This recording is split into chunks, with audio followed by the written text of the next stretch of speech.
and it let out this blood-curdling, guttural scream.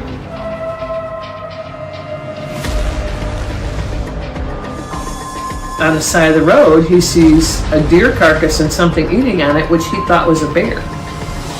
And as the lights hit it, it stood up. And, like, this gives me chills talking about it. He said it stood up and it had the face of a man.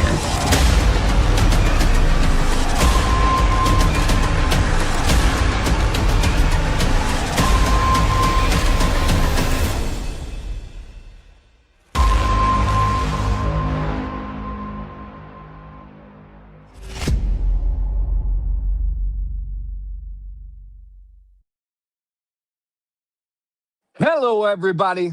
Welcome to Friday Night Bigfoot Live here at Bigfoots of Michigan TV series and the Bigfoots of America podcast show. I'm your host, Bryan Sawyer, coming at you. Well, we're working on some technical difficulties, but we're going to see if the bugs are worked out. I've got to check on Facebook, make sure we're going live there for everybody.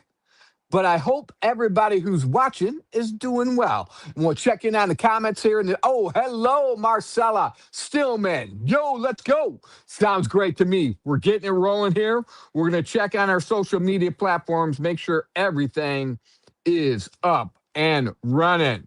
And then we'll bring our guests in. Our guest today, all right, we're up on Facebook. Very cool, very cool. Let's go ahead, check out on our YouTube platform. If you didn't know, go to Bigfoot of America and check out our YouTube platform because there is a lot more coming. We've got 4 people watching right now, and I think I've just clicked on there.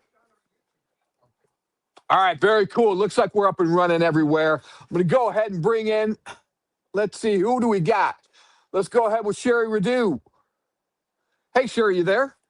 Hey, Brian, how's it going? Hi, everybody. Oh, my goodness, I cannot hear you.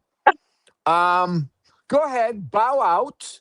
Okay. I can hear me on. Yeah, I can hear me on both of the platforms. I'm good. Not sure what the connection is. Go ahead, bow back out. I'm going to try to bring Scott Brusch in and Jacob Fortner. All right. Okay. We don't know what happened this time. We thought we had everything. It's this StreamYard platform.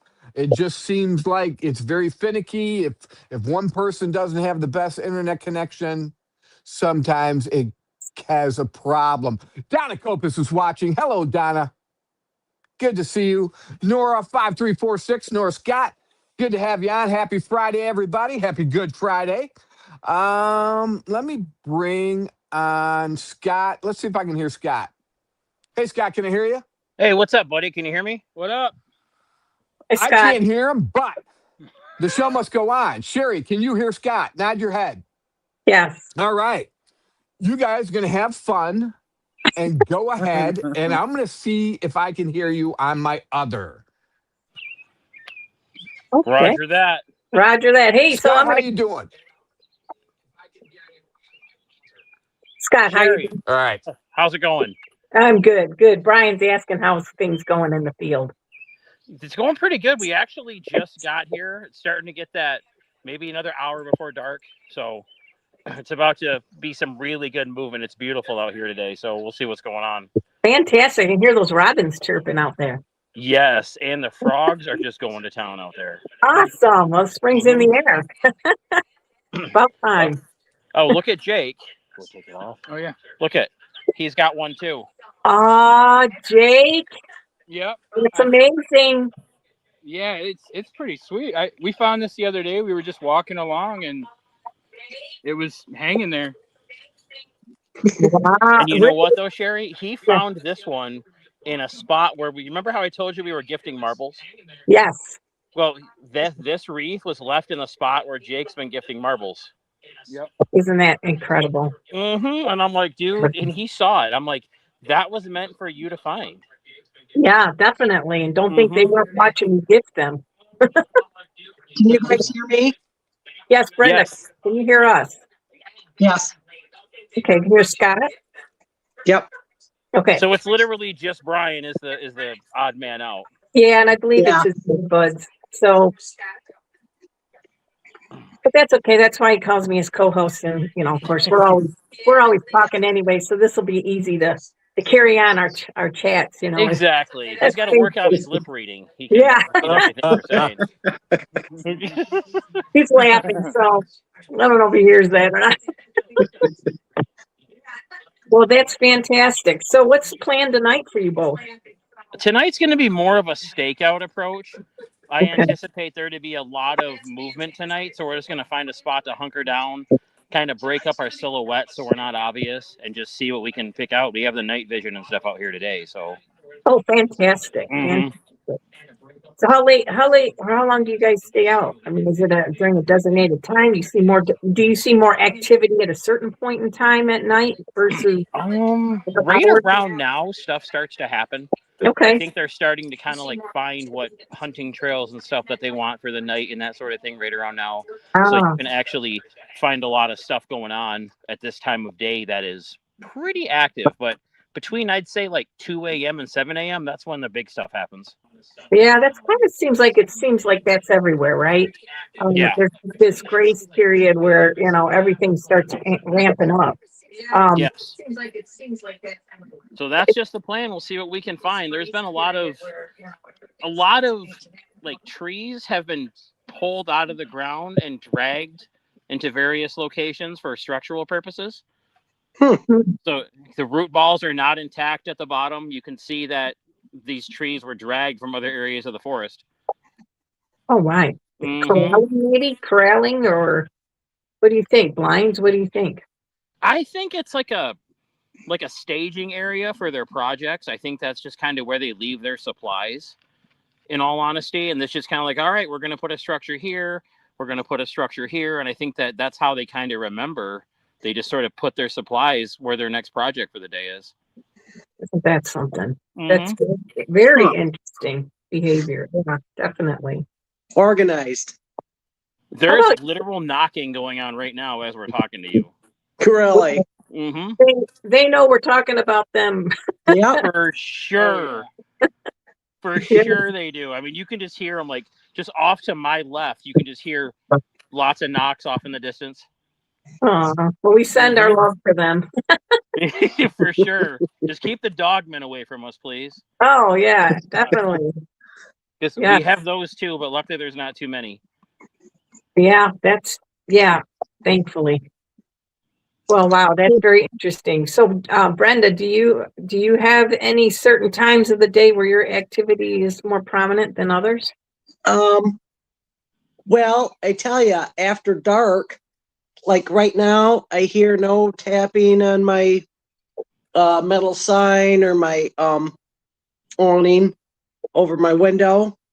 But after dark, and like when we're on, or even afterwards, I hear tapping and sometimes banging on the metal sign.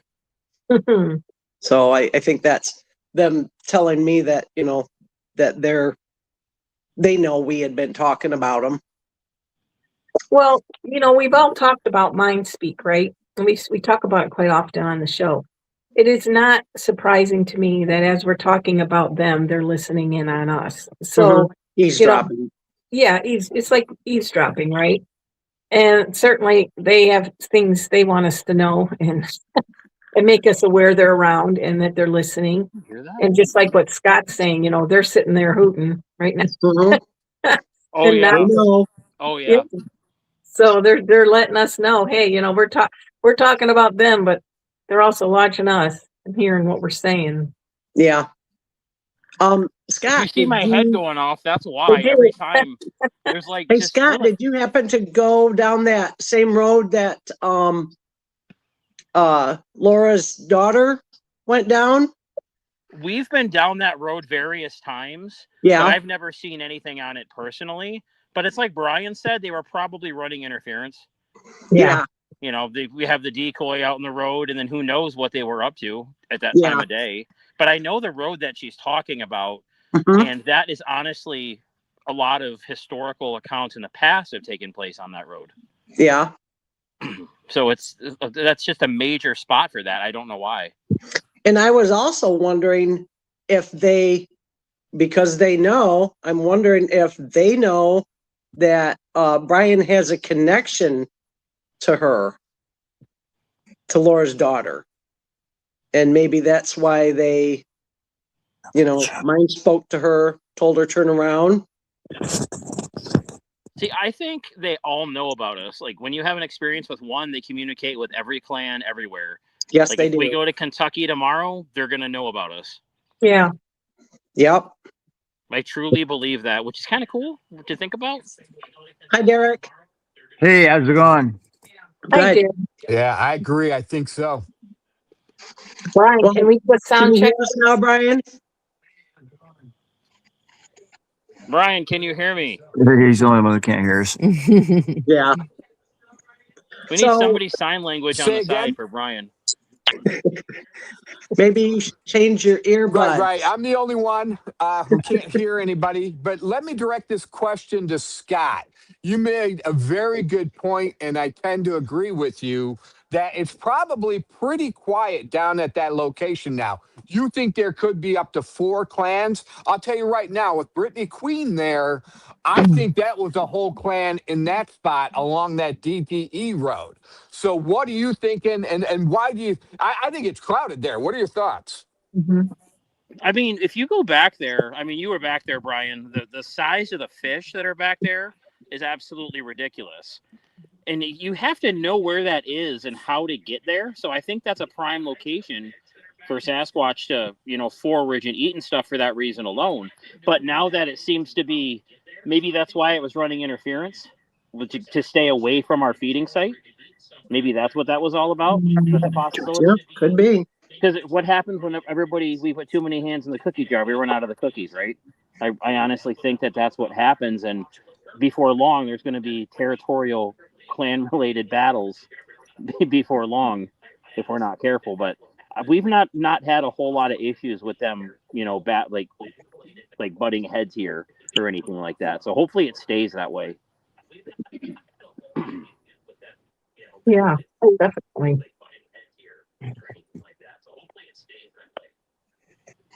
What's Derek doing? Sherry, can you go ahead and talk about the town hall meetings real quick? Yes, definitely. Hey, everybody. This is exciting news. We did start, and we finally set the plans in place that September 26th we will have the Traverse City Bigfoot of Michigan town hall meeting. It is set at Park Place Hotel, which is a historical hotel right in downtown Traverse City. It's beautiful.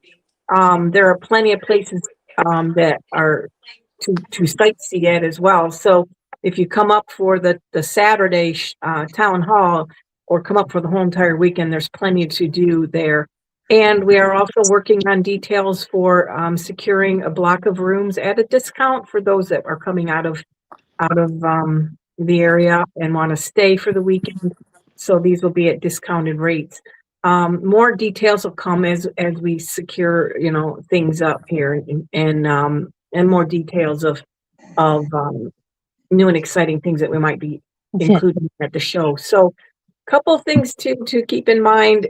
It is September 26th, so that weekend can get really busy because our colors start to kind of change to the beginning, but so we do get a lot of tourists that come up. So if you are as soon as we can get everything settled and those rooms become available, you would have to reserve them quickly.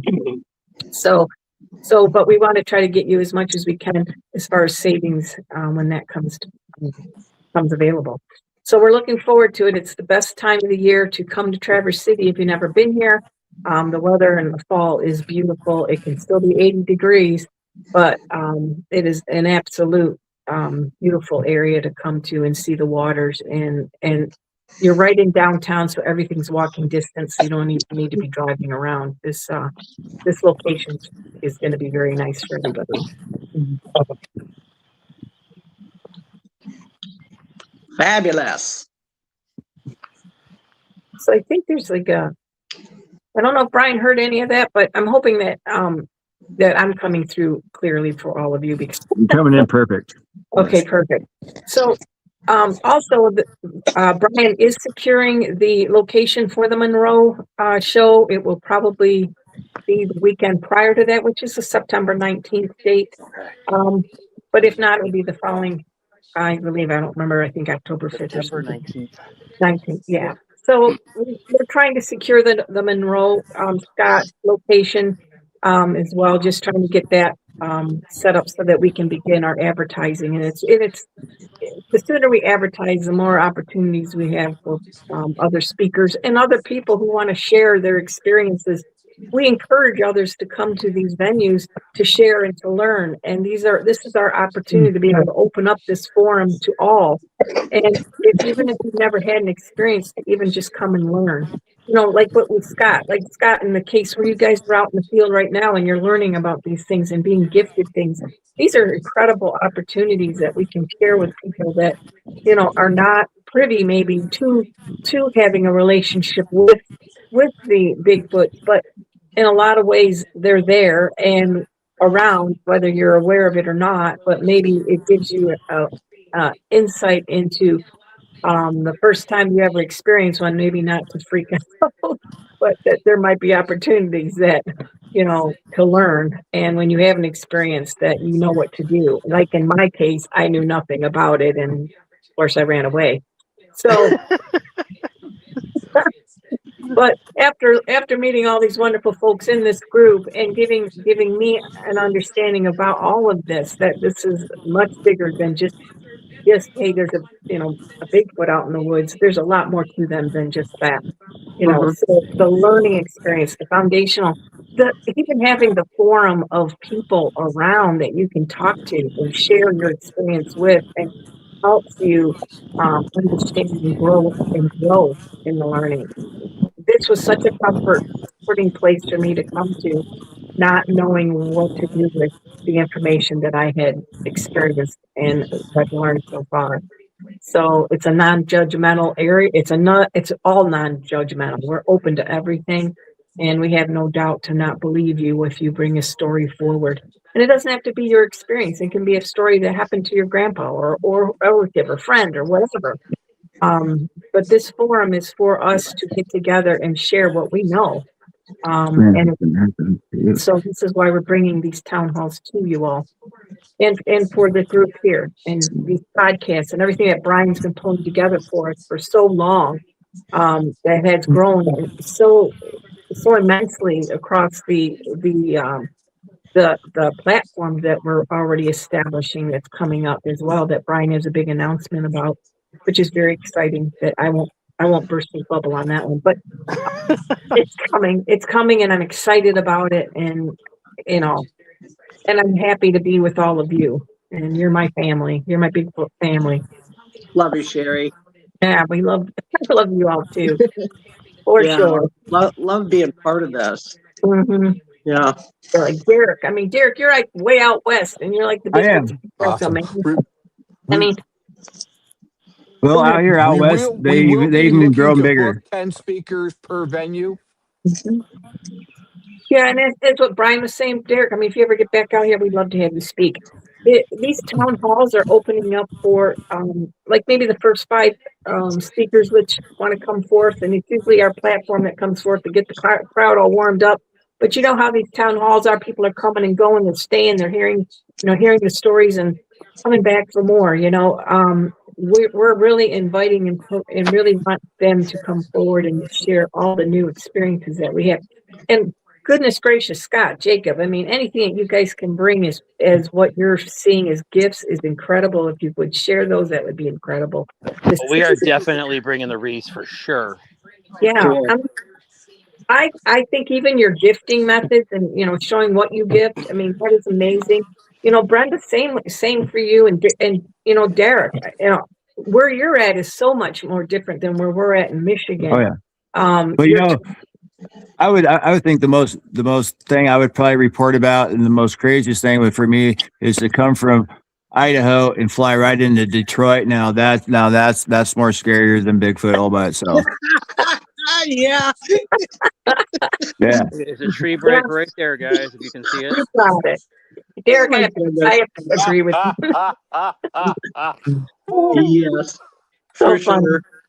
But part of the research that I'm doing right now is to even though the town hall's happening on September 26th and it's an all day from maybe 10 to 6 p.m. I would love to be able to allow Derek in through maybe a Zoom and be able to talk to the audience. This is an opportunity for you to do that. Well, I have a great That's a opportunity good here coming idea. up here. Here, I've already paid ahead and checked with my pilot, but I do have access to a light craft airplane, and we just have to kind of pick like the day to go up and out. But we want to take off from right around in here, and the Blue Mountains aren't really all that big. They're roughly probably maybe 20 miles, 50 miles, across and 45 miles long. So, and a little plane that can go about 80 doesn't really take all that long. And, you are actually out there pretty much sucking in the air, it's pretty nice. So we're going to fly over the notorious Mill Creek range, the 30,000 acre drainage. And I think we can probably hang out there for an hour just doing loops. And the plane can be all outfitted with cameras and stuff because that's what it was used for. It has made, other documentaries with, flying with the geese and all that stuff. And I'm kind of looking forward to it. It should be really not that hard of a day of research, but hopefully everything goes good. And I will have that footage, and I don't know. I mean, you can cover 30,000 acres quite a few times in one day, flying it. So, and we can get in there pretty tight. So I'm looking forward to getting that footage, and hopefully, hey, we can see something and maybe fly around and watch it, and well, whatever else. I mean, it'll be pretty nice. I think it'll be a good boost for the show. Yes. Absolutely. Gosh, that'd be great to share that with us. When's that excursion? When you go down? It will be here probably within the next 3 weeks or so. It all depends. The weather has to be better. I mean, right now it could be 80 degrees 1 minute, and you go up a few thousand feet, and it could be snowing. So we're just kind of waiting for those something that can be sustained for at least 3 or 4 days. So we don't want no ins or out. We don't want to throw our parachute out and land on our prop. So yeah. Sure. I wouldn't want to see that either. No. But yeah, I'm looking forward to it. There has been some local, some other stuff through other links of like the Walla Walla Bigfoot. Okay. Oh, anyways, there's been some other chat, on other lines through other Bigfoot organizations of just the stuff that people have found or have mentioned about throughout the winter that the animals have come out onto the fields, so wheat fields and whatnot up on the prairies, and it's amazing. You kind of start pinpointing where all these critters have come out of the woods, and I mean, I don't know if they're the same ones. Okay. And anyways, we're planning on hitting all those spots and seeing where they go to and from. And snow's going to be gone here soon. We didn't get much this year, so we're looking forward to it soon. Go ahead, Bryan. Thank you, Derek. That's going to be awesome. Bryan, you got the floor. All right, cool. Sorry, guys. There's a little bit of a delay here. We want to get back to Scott Brusch, anything he wants to do, because he's live out there in the field. One more thing about the town hall meetings. When you come, we will have the movie cameras set up. We will have all the social media cameras set up. We are also filming the Bigfoot Empire feature film project at these town hall meetings. And then, of course, all the social media platform stuff and the Bigfoots of Michigan TV series. But Scott, how you doing? You're out there in the field. What's going on out there? Lots of audible stuff right now. Lots of knocking. Lots of things being thrown in our general direction. Wow. Throwing. And then there's gunshots that are going on in the property that's next door to this one. So I don't know if that's going to maybe drive some activity this way or not. Goodness.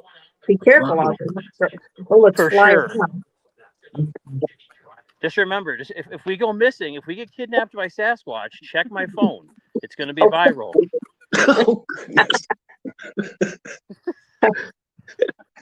Goodness gracious. Well, we'll pray that doesn't happen. Yeah, definitely. Now we've studied this site extensively for about 5 years, and it is just crazy the rapport that we've Hey, established. Sherry, I'll hold up my finger when I want to talk.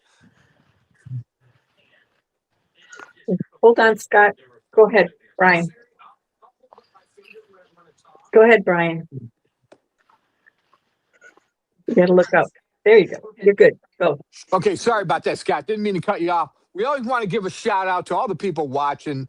Southern Ohio Bigfoot says hello, everybody on YouTube. Hold on a second here. Let me mute this.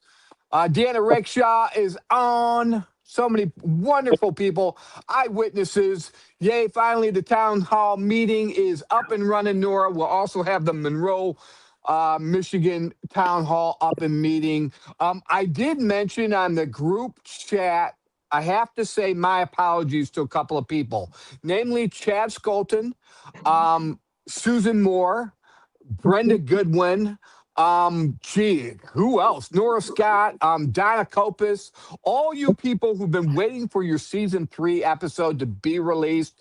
We stalled on that only because we have to coincide it with the larger platform that's coming out. So I have to go to the larger platform. I have to have season 1 and season 2 show first, and then season 3. Brenda Goodwin, yes, you will still be able to watch the shows for free on YouTube. And of course, you're privy to your own episode whenever you want it. But with that said, the new platforms will be a minimal. We're talking $4.99 a month because it's a worldwide platform.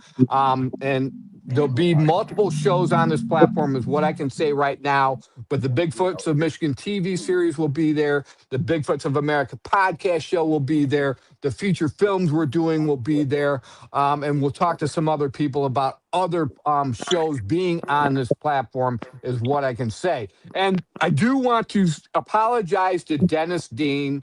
Poor Dennis came by my house. He drove by my house. Derek, you know where I live.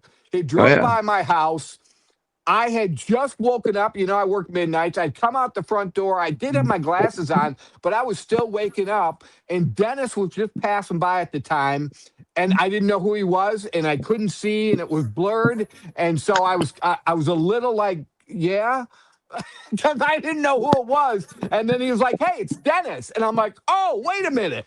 So wanted to apologize to Dennis. I didn't mean to be rude. It was just the circumstantial evidence that at the time, me rolling out of bed and trying to get my act together and not being totally coherent takes me about an hour or two to get this brain working. So my apologies to Dennis Dean. He has been just a major asset for us here. For Scott Brusch, we got a question for you. Michael Gale wants to know, do you know how to make a Bigfoot call? Maybe get a reaction out of them down there in Monroe, Michigan. Back to you, Sherry. Jake's forte. Jake is the king of doing Bigfoot whoops. That's the other half of Urban Bigfoot's job right there. Let it out. You want to hear? Are you going to show him the whoop? Yeah. Loud one. See, he's not bad. Thank you, Jake. There's a lot going on. Like, as I'm watching this right now, it's like, you know how when you're talking to somebody, like when you're out doing this and stuff happens in between your conversation? Mm-hmm. That's what's going on right now because I'm focused on this. There's a lot going on all around us and behind us right now. Wow.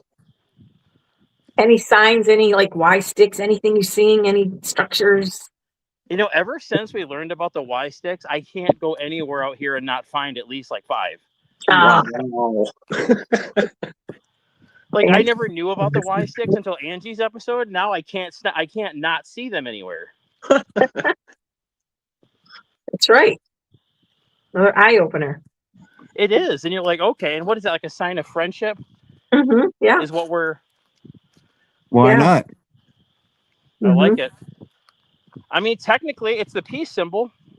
It is, and the wreath is the circle. That's true.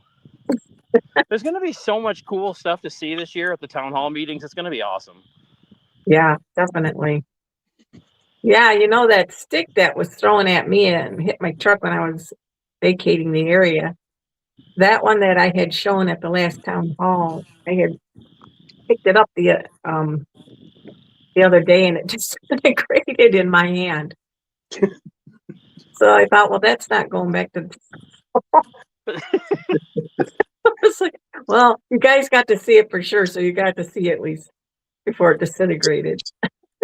Because that was already driftwood when that got thrown at you, wasn't it? Yeah, but I think leaving it where I left it in the garage, the pests loved it, so they ate it all bet. up. I mean, who knows how old that already was? Right. Yeah, definitely. So yeah, the evidence is nice, and even in last year's town hall, we had a couple people come forth with even Ford footprints, casted footprints that they shared with us from the Platte River area. That was incredible. That family that had that experience, I hope they come back and join us because they were incredible witnesses to their own accounts. It was very interesting to hear their stories. There's quite a few, and especially up in the Traverse City area, we're so close to the Cadillac and Manistee areas where the forests are. We're not that far. This whole region up here is paranormal happy. We have a lot of strange things that happen. We have a lot of dogmen visitations, Bigfoot sightings up in this area. So there's a lot of public knowledge that doesn't necessarily get out into the open without going through a forum like an FB page or podcast like this. So bringing a town hall and actually opening up the doors and say, hey, come on in and talk to us about what you know and what you've learned around, especially in this region. So I really expect that Traverse City will be a lot of people coming in here, especially when we start advertising it here. And I would imagine that for you, Scott, because of where you're at in Monroe, and especially with the most recent sightings within this whole past year going on with the activities. It's kind of a hot spot down here right now. It is. It's a hot spot, and you're really close to Ohio. There's no reason why we'll probably be pulling from Ohio as well. That's why I think a lot of those Ohio sightings, I think a lot of that is seasonal migration this way. Mm-hmm. Because of Lake Erie has all the fish, but we have the invasive Asian carp as well. That's a massive fish that can sustain a large population for quite some time. I mean, it's prime environment down here. It's all wetlands. Oh yeah. Definitely. Yeah, that's going to be fun. I think too, more and more as we progress in our research and with you all like in the field that you're doing and bringing that live to us right now. I mean, we're witnessing things we haven't seen yet, but I mean, I'm hoping that as time goes on that this gets out to a point where everybody understands it. Here's what the Gremlin films say, right? These people that are, saying that it's not true and then it's a fake and so on, they're not the ones that had the experiences, right? I mean, just look at this. I mean, look at that. This is total squatchy territory right here. Yes, it is. I mean, that gets so filled with green in the next couple months that you could be out here and have one right in front of your face and not even know it. Yeah, once that foliage starts growing. Mm-hmm. So right now is that sweet spot where it's nice outside, but we still have that distance that we can see. All the foliage isn't blocking our line of sight at this point. Yeah. See, now we're taking you along on the hike with us. That's what I like. Yeah, and I get to just sit down and watch. I don't have to. This tree right here. This is the one that me and Jake had something jump out of right in that general direction there and just take off. Oh, wow. Mm-hmm. Huh. I call that the jumping tree. I'll never forget it because something jumped out of it. Yeah. Right. Well, get us some views of what you see. That looks really interesting. We have a whole other 2 mile section to hike too that we're gonna research as well. Now I have like a question for you. Like, out west, we don't have a lot of the deciduous trees and whatnot unless you go to the west coast. But here where I live, it's mostly coniferous forest, so you don't really have like the leaves. And I understand, that's maybe why you guys hunt from a blind or a tree stand, because you don't have the noise of the leaves and whatnot. Does that, you think, affect visibility or your chances of seeing or witnessing something, or does it actually help you out by putting your noise out in the woods and for something walking? Out What's here, your the opinion best on thing to that? do is just kind of blend in, just kind of become the woods. Out here, Yeah, after like the first 30 minutes, just sit down, find a place, and just let the forest work around you. That's usually the best way we do it here. But when you put the blind out, that gives us a lot of extra camo, more so than the line of sight, right. Hmm. Yeah, because like out here, we're there's a lot of people that go all on out when they go hunting, and I don't quite do Hey, that can I anymore. chime in for a second? Yeah, Yes. Yes. there's a lot of people that go all on, and I don't quite do that anymore. Hey, Sure. something came to mind, Scott. I'm like, why is it? Because even still, the Ohio sightings, it kind of scoots down under there. It's got to be Lake Erie is so shallow. Mhm. What are your thoughts? Because we had that, they call it a seiche, where that massive wave like gets rid of the shoreline and you can actually walk out in the sand for like a mile, and that's where used to be over your head. So I feel like when that happens, all these fish get beached. So it's a real easy pickings for the Sasquatch to come through and grab them. And I feel like they know this. They know the wave cycles, they know the tides and all that stuff. So they know when that's going to hit, and that's when they time it. And I think that's why we're seeing Yeah, so and then many at a couple time. that with all the railroad tracks. There's access in. It's there's endless possibility here. And theoretically, if you go all the way to the Waterloo State Game Area, well on into Toledo, you could travel through greenways and greenbelts, never spotted. So it'd be really easy to travel. And again, how easy is it to hide when nobody believes you exist? Exactly. So, Scott, have you had any kind of experience that you think with cloaked beings near you? What was that? I'm sorry. Have you had any experiences out there with cloaked beings? Oh yeah. Oh yeah. We have caught what I think are cloaked Sasquatch on camera several times. You'll see like a semi-transparent blob just kind of zip past the front of the camera. And Yeah. you're like, okay, that's nothing normal, but clearly there's something there. It's either mid-manifest or it's cloaking, one or the other. Wow. I Is feel that like what the here they one would that have to cloak more because it's such an urbanized area.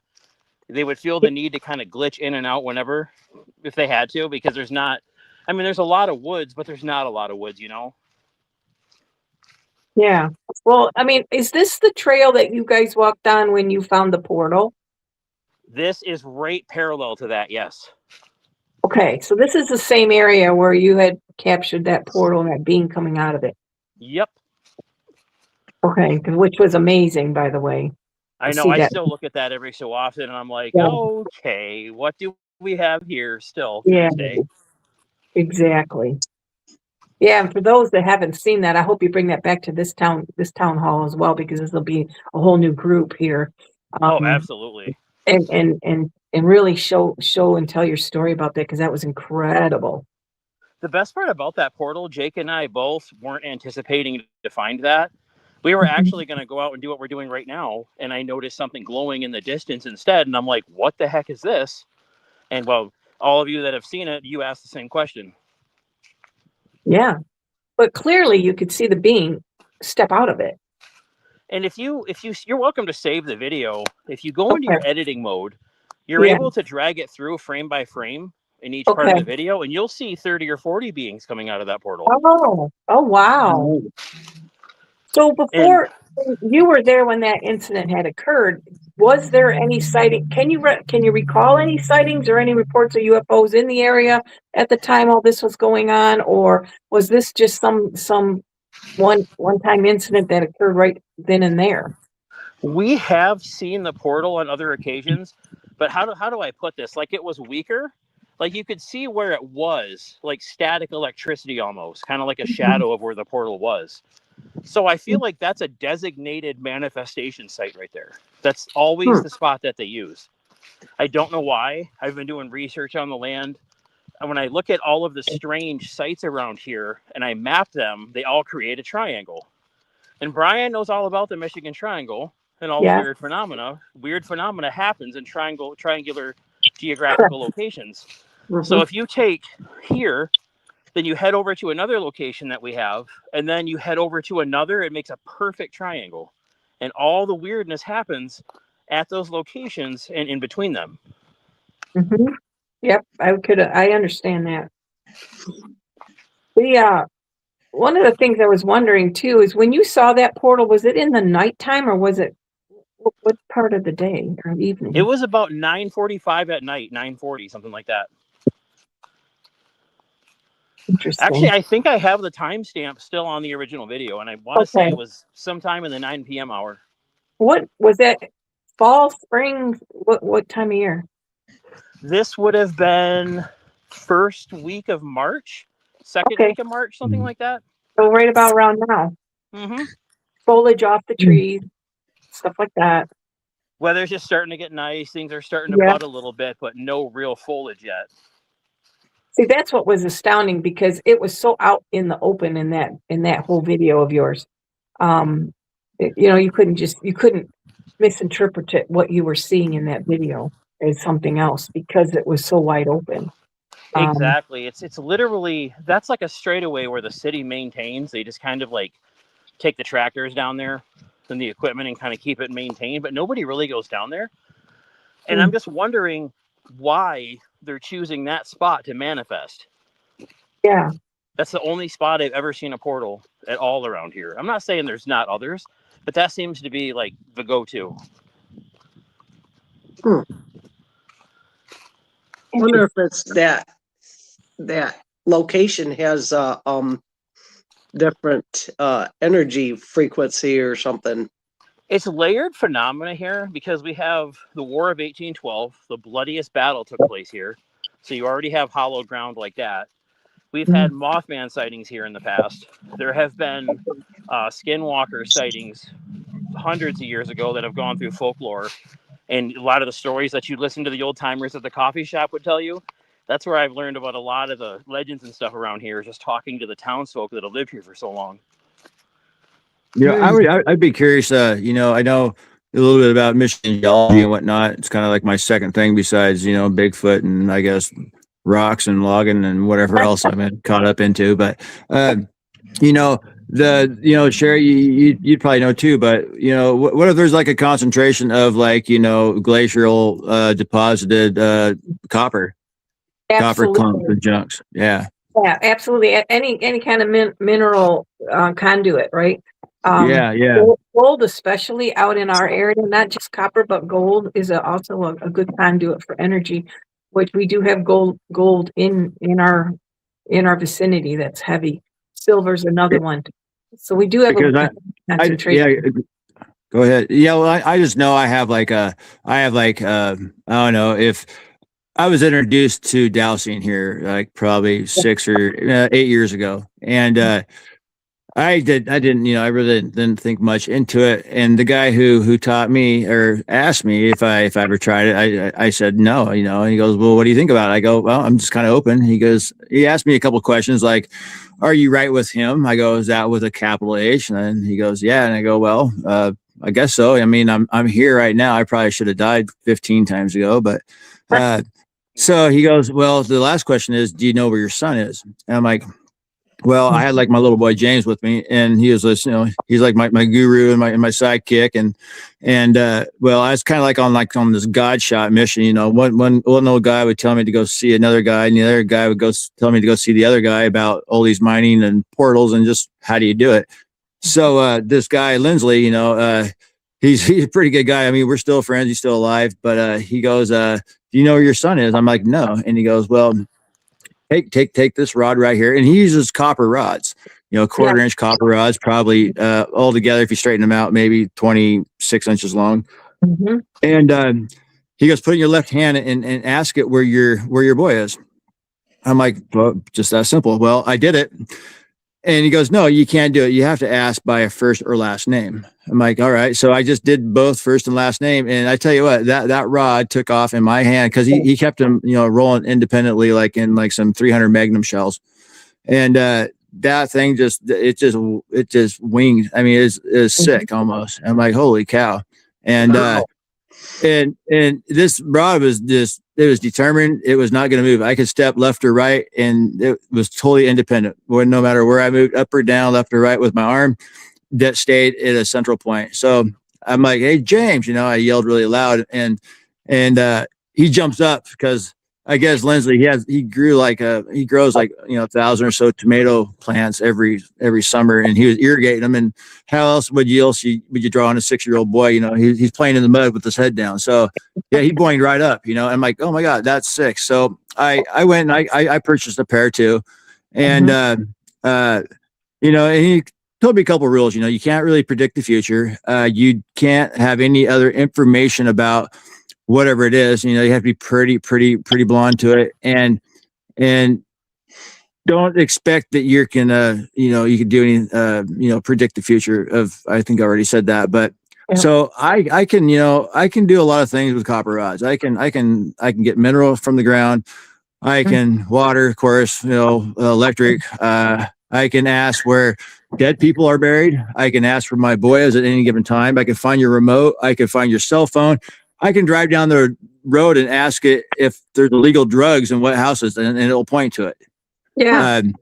I don't get it. I mean, it's sick. I don't try to question it, but I have been fogged up, man, before, and it just kind of throws me different places. I know I've had friends stop by and ask me who's at their house before they get home. And I don't really know if they really want to know that, but I've told a few.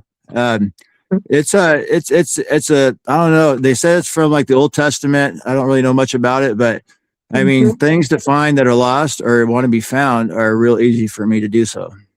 Yeah. Wow. Yeah. They are amazing. They are a point of truth. That's for sure. Yeah. And you got to be sincere and clear in your mind when you're working with them. With Yeah, these sources, because they can give you false reads if you're not clear in mind. So, and understanding though that the use of those that has gone is so far back in many cultures too, not just one. Many cultures use these type of divine, I call them utensils or tools of sorts for finding. Yeah. Well, and they're also called divining rods. Correct. Yep. And I've used them too. They are very effective. I've had a divining rod I was working with. I just took a Y stick, folks, and then I used the divining rod as a divining rod to find a well. And it became so strong that it broke in half. It broke itself because it just kept pulling and forcing the tip down, where it actually just curled right into itself and it broke its Wow. stem. Yeah. I'd like an amazing thing how I could say I could find devices with it. Well, I had like a little Garmin GPS, and for some reason or another, it went MIA. And I was out on one of my load claims, and I thought I lost it up on the hillside somewhere, because I would ask my rod, like, point to the direction of my GPS, and it would point, right into the mountain. So here I'm like looking up and down this line that I'm supposed to follow. And I don't know, I've walked up and down that thing several times, and it's like, this thing quit working on me. I mean, does I throw you away and get a new one or what? But it's amazing because about a week after that, I get this phone call, And it was a woman, and she's like, is this Derek? I'm like, I always hate like, admitting to who I am on the phone when someone asks me who I am. And I'm like, yeah. And she goes, this is really weird, but I'm calling you from like so and so far away, and I got something of yours. I'm like, what? She goes, well, my house is being broke into, and the robber or the perpetrator was bailing out the window, and he left this Garmin GPS behind. Wow. And I'm like, what? And she's like, yeah, I mean, it's registered to me. So, I mean, there's no way that, he could do anything else really with it. But she got my information off it through Garmin. And Wow. I could totally, where I stand a lot of times or wherever I stood, I could draw a line now from where I was trying to communicate or try to find my thing. It was just pointing me in the right direction. It was just, 100 miles away, or it was at that place, or is Wow. wherever that guy was at that time. Yeah. Isn't Wow. that Scott, you got So- something going on over there? I am just showing off this beautiful scenery. It's like a Getting Sasquatch darker. playground over here. Yeah. So do you guys have morel mushrooms out there growing? They are just now starting, Are Yeah. they? but usually like the third week of April is about when it really starts to get Yeah. pretty hardcore for those. So what are all the other edibles that you have come up in the spring out there for ground forage? I say all of them right off, but I know we have the morels. I think we have the elephant ears out here as well, those huge ones. But I'm not a mushroom guy. I can't get past, not a mushroom guy. Are those elephant ears? Do they look like are they also called shelf mushrooms, or Yeah. are they on the Yep, side the of ones that trees grow, or on like, the ground? right on the side of the tree and just kind of snap them Side off. of the tree. Yep, those are the ones. So are these mushrooms, are they consumed by the Bigfoot?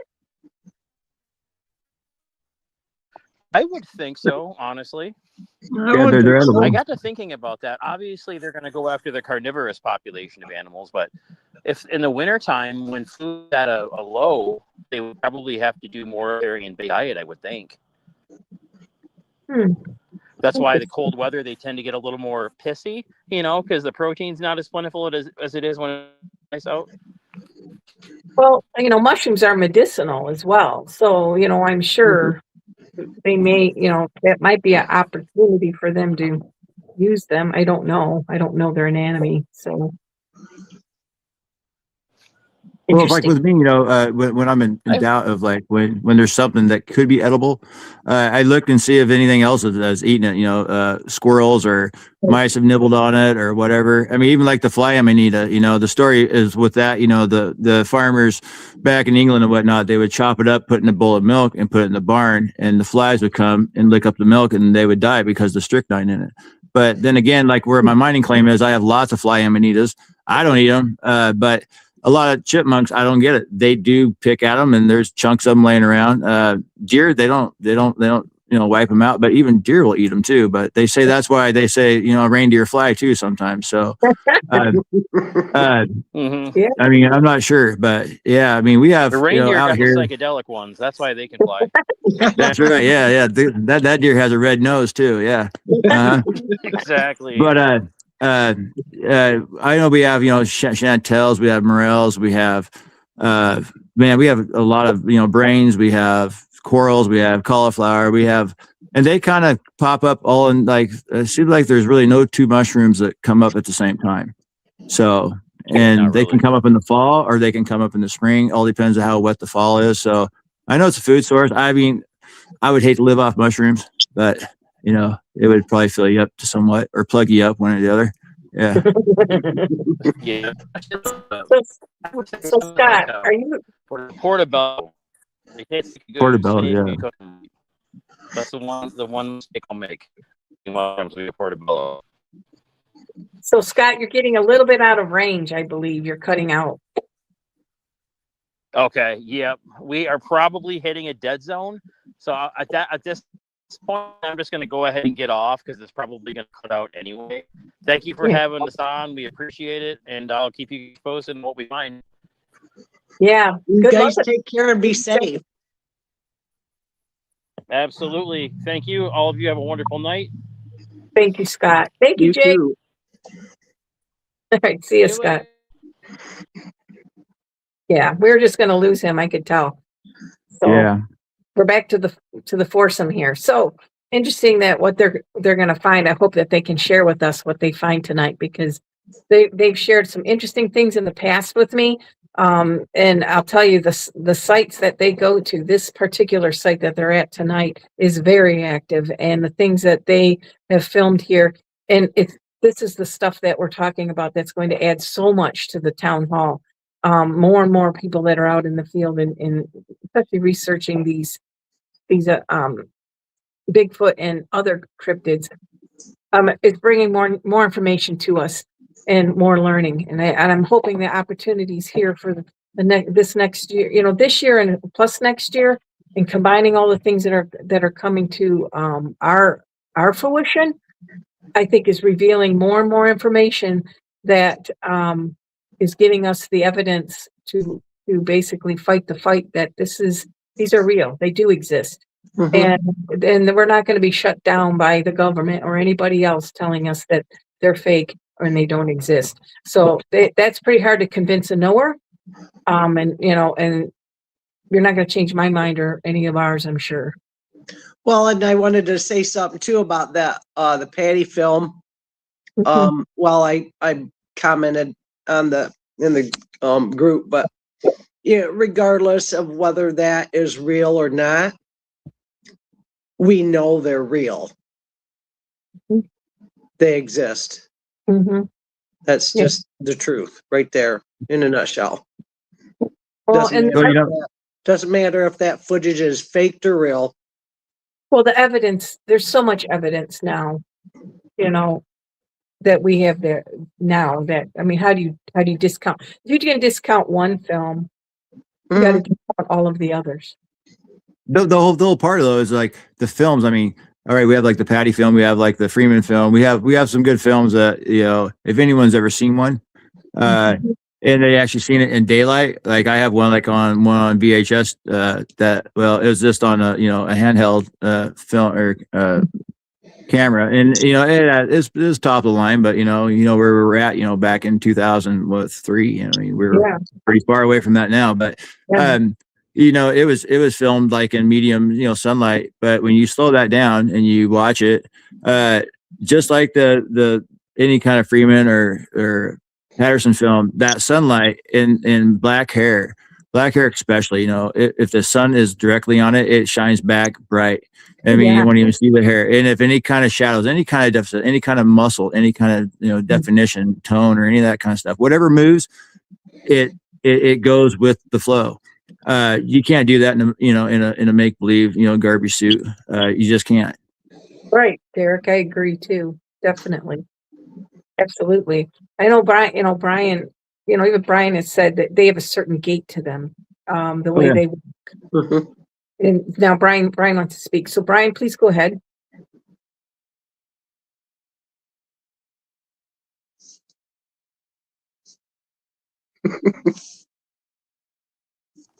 Thanks, guys. It's funny.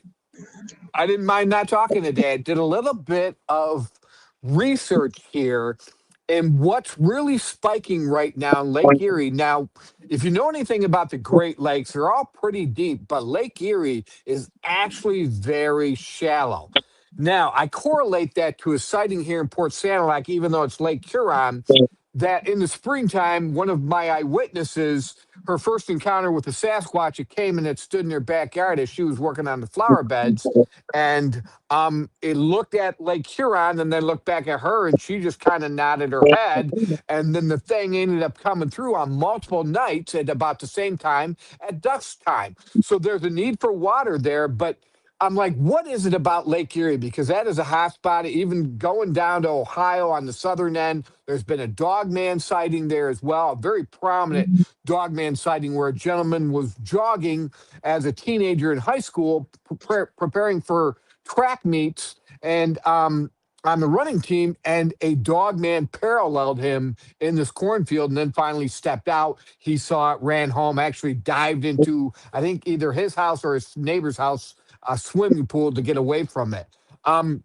So along that Lake Erie shoreline, there's a lot of activity. But what's spiking right now is the jumbo yellow perch, and it's considered excellent eating and often prized as one of the best tasting freshwater fish with firm, mild white fillets.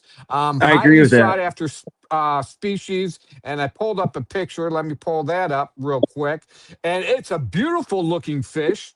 So that would help out eyesight, everything. So if you see a gentleman, so they're at least a foot long. Yes, they are. And so I'm just always under the assumption that, boy, when these lakes thaw out and these Bigfoot can hightail it to the shorelines and get some of these fish, that's what they're doing in the springtime. So that's another added feature. And then, yeah, we'll look at whether it's morel mushrooms. There's got to be a whole ecosystem of good tasting food down there in the Monroe area. And then let alone all the railroad tracks that come in. The railroad tracks, Plum Creek, they're all avenues for the Sasquatch out west, maybe as far as the Waterloo State Game Area where there's been multiple sightings. They're just headed, they're headed eastward to get to that shoreline. So, man, I'm hoping Hey, Scott Brian, gets some check this out. activity. Man, it's probably, it's turning dark now. So hopefully he gets some activity and get some evidence, because ultimately that's what we want to do, is get the evidence. Sherry, go ahead and take it. So what you got there, Derek? You're going to mention some Well, other- this is more than the first time Brian has mentioned all the railroads. And, I know you guys transport a lot of stuff by railroad, and you get stuff right out of the fields, load that stuff. It could be sugar beets, it could be corn, it could be whatever. There's a lot of food that I'm sure probably falls out along those railroad tracks. Absolutely. Yeah, absolutely, Derek. I've seen it. I've walked a lot of railroad tracks in my life, I'll tell you, but there's a lot that you find along the railroad tracks. Not to mention the train might even hit a deer. So hey, man, you got all your staples right there. You got it. And I've seen a lot of deer and raccoon and other things, dogs even hit. So yeah, there's a lot of food source around the railroad. Mm-hmm. Absolutely.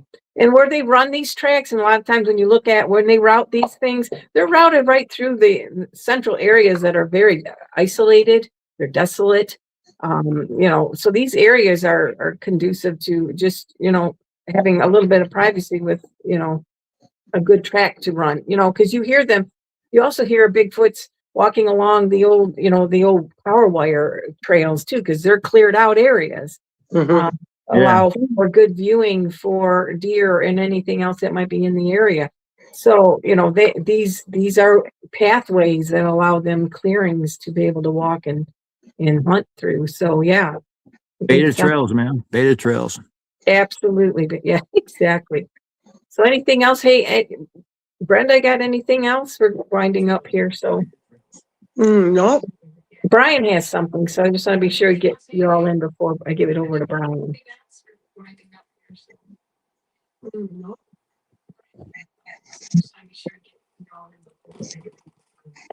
Yeah. Coming up in season 3, I know there's a delay, but coming up in season 3, one of our eyewitnesses, well, two, Nora Scott and Deanna Rakeshaw.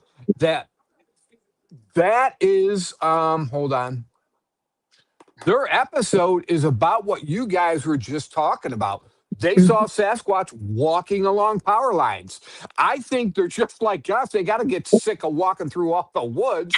So if they can follow railroad tracks, and there's no lights, there's no street lights on railroad tracks. So if they can follow railroad tracks or power lines, those are cleared out for them, and it's easy for them to get from point A to point B. So, all right, cool. I think I've said about all I'm going to say tonight. Sherry, if you want to go ahead and wrap things up, that is totally cool with me. Okay, well, hey, it was a pleasure with meeting all of you and talking about all this interesting stuff. And I'm very excited to bring you more information about the town halls coming up and all the additional information. Brian and I will also share a lot more stuff coming your way. And we hope that you enjoyed tonight's show and that we look forward to next week. And we'll keep you posted on everything that's happening. Brenda, got anything? Derek? Nope. Have a good night, everybody. You Okay. too. Everyone be safe, man. It's a good Friday, so let's make it that way. Happy Amen. Easter. Happy Easter, everybody. Take You care. too. Bye now. Bye, guys. Bye.